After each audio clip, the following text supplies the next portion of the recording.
Bharatiya Janata party की बड़ी बैठक, संगठन महापर्व संगठनात्मक पर चर्चा को लेकर आज राजधानी लखनऊ के विश्व सुरैया हॉल में भारतीय जनता पार्टी की बैठक। बता दें कि बैठक में संगठन मंत्री नरेश बंसल, संगठन महामंत्री धर्मपाल सिंह, प्रदेश अध्यक्ष भूपेंद्र चौधरी, प्रदेश संगठन चुनाव के अध्यक्ष डॉक्टर महेंद्र नाथ पांडे के साथ भारतीय जनता पार्टी के तमाम नेता मौजूद। बता दें कि भारतीय जनता पार्टी पदाधिकारी, बूथ अधिकारी, राष्ट्रीय अध्यक्ष के चुनाव से पहले भारतीय जनता पार्टी की बड़ी बैठक। इस बैठक के माध्यम से देश और प्रदेश में होने वाले पदाधिकारी चुनाव को लेकर चर्चा। वहीं इस दौरान मंत्री नरेंद्र कश्यप ने कहा कि यह हमारे संगठन की बैठक है, समय समय पर संगठनात्मक बैठक चलती रहती है। इसी को लेकर आज भी यह बैठक बुलाई गई है और इस बैठक के माध्यम से तमाम जो पदाधिकारी के चुनाव होने हैं उसको लेकर राजनीति कैसे बनानी है, इन्हीं सब मुद्दों को लेकर आज यह बैठक बुलाई गई है। देखिए, भाजपा वर्ष पर्यंत और 24 घंटे संगठन के काम में लगी रहती है। भाजपा इस देश का अकेला ऐसा राजनीतिक दल है जिसका संगठन कभी सोता नहीं है, चुनाव हो ना हो।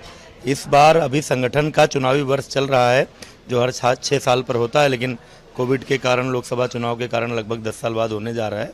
तो भाजपा पूरी एक लोकतांत्रिक पद्धति से काम करती है। भारत निर्वाचन आयोग के जो नियम हैं और भाजपा का जो संविधान है उसके अनुरूप तो लगातार कार्यशालाएं होती हैं। सभी जिलों के चुनाव अधिकारी नियुक्त हैं, प्रदेश के चुनाव अधिकारी हैं, सह चुनाव अधिकारी हैं। तो केंद्र में केंद्रीय नेतृत्व को जो निर्देश होते हैं, जो नियमावली तय होती है, उसको फिर प्रदेश में हम सभी को बताया जाता है। फिर हम सब लोग इन बातों की जानकारी नीचे देते हैं। तो एक भाजपा के संविधान के अनुसार निर्धारित प्रक्रिया से संगठन के गठन का ये दौर चल रहा है, इसीलिए इसको संगठन पर्व का नाम दिया गया है। हमारी दूसरी कार्यशाला है और इस कार्यशाला में हमें अपने संगठन के गठन की प्रक्रिया को आगे बढ़ाना है। इसकी चर्चा हम लोगों को करनी है। पहले चरण में हम लोगों ने सभी अपनी स्थानीय समितियों को बूथों का गठन करने का काम, हम लोग अंतिम चरण में पहुंचे हैं।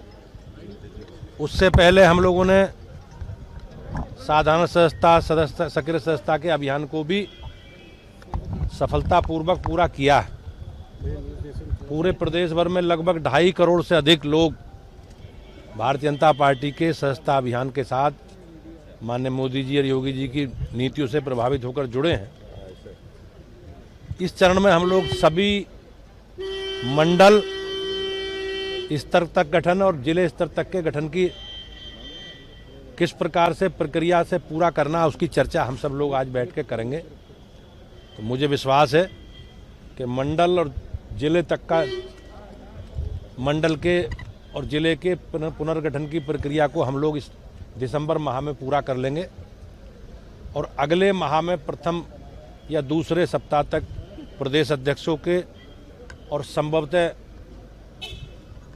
राष्ट्रीय अध्यक्ष जी के चुनाव की प्रक्रिया का हम सब लोग मिलकर पूरा करेंगे। भारतीय जनता पार्टी एक लोकतांत्रिक संगठन है और हम अपने कार्यकर्ताओं के साथ मिल बैठकर सहमति के आधार पर लोकतांत्रिक तरीके से संगठन के गठन की प्रक्रिया को पूरा करते हैं। आज उसी के अभियान की बैठक है। संभल की घटना देखा जाए तो पोस्टर लगाने की कार्रवाई भी अब शुरू हो गई। संभल में जिस प्रकार से ये दुखद घटना हुई है, माननीय न्यायालय के आदेश पर एक टीम वहां सर्वे करने गई थी। जिस प्रकार से समाजवादी पार्टी के नेताओं के द्वारा लोगों को भड़काकर, उकसाकर उस पर पथराव करके एक माहौल खराब करने का काम किया है, ये निश्चित रूप से 2 परिवारों के राजनीतिक वर्चस्व की लड़ाई है। और अगर गहनता से इसमें जांच हो रही है और जब जांच रिपोर्ट आएगी तो दूध का दूध, पानी का पानी हो जाएगा। नहीं, निश्चित रूप से जिन्होंने माहौल खराब करने का काम किया है, जिन्होंने सरकार की संपत्ति को नुकसान पहुंचाया है, उस पर निश्चित रूप से सरकार विधि सम्मत कार्रवाई करेगी। सर, बांग्लादेश में हिंदुओं को फिर से टारगेट किया होना ही था। हमारी भारतीय जनता पार्टी की योगी सरकार का इस तरह के उपद्रव और अराजकता और सामाजिक सौहार्द को विखंडित करने के प्रयास के प्रति जीरो टॉलरेंस है। माननीय न्यायालय के निर्देश पर संभल की जामा मस्जिद का सर्वे करने के लिए टीम गई थी। पुलिस और प्रशासन की जिम्मेदारी थी कि कोर्ट के द्वारा भेजी गई टीम की सुरक्षा प्रदान करना।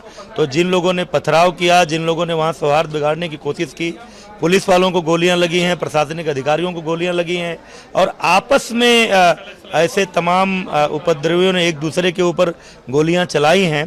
तो जिन लोगों ने प्रदेश की कानून व्यवस्था को चुनौती दी है, उनके खिलाफ योगी सरकार कठोर कार्रवाई करेगी और उस प्रक्रिया में कानूनी रूप से जो भी आवश्यक है वो सब किया जाए।